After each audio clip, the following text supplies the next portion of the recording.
A man has died and his wife has been seriously injured in a house fire in Darwin's northern suburbs. The well-known Darwin couple were dragged out of their Leanya home while it was engulfed in flames. It was near where another fire claimed the life of an 8-year-old boy last year, and police say this blaze was similar. They're calling for anyone who saw suspicious behaviour in the northern suburbs to call them.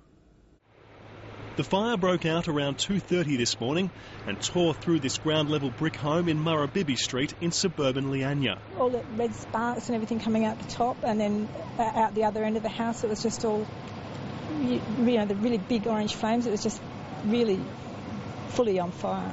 Police say the blaze was deliberately lit and it killed well-known Darwin man Frank Scannella. His wife Jennifer and a neighbour who broke a window and pulled her from the flames are in a serious condition in hospital. The fire was severe, it was beating fire crews back, it was significant, and it's amongst really one of the worst blazes that I've seen. Firefighters were able to contain the blaze, but not before it destroyed the house. It is, what I would say is completely gutted inside, and certainly the lounge room living area, and that has been completely and utterly destroyed by fire. The victims were taken to Royal Darwin Hospital, but Mr Scannella could not be revived. Frank Scannella will be remembered by many in Darwin. He used to run the popular Vesuvio restaurant in the city. They're lovely people.